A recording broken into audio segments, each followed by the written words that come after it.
Good evening, everyone. Let me introduce myself to you. I am Nikhil from class 9. I am studying in St. John's English Medium School. Today, I am here to explain about drainage system. What is drainage system? Drainage system. The flow of water through well-defined canals is known as drainage, and such network of channels is called drainage. The geomorphology drainage system is also known as river system. The patterns formed by streams, rivers, lakes in a particular drainage basin.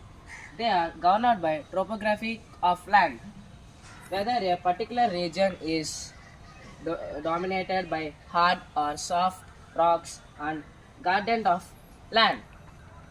The topographic region from which groundwater flow. The number, size, and shape of the drainage basin varies, and the larger, more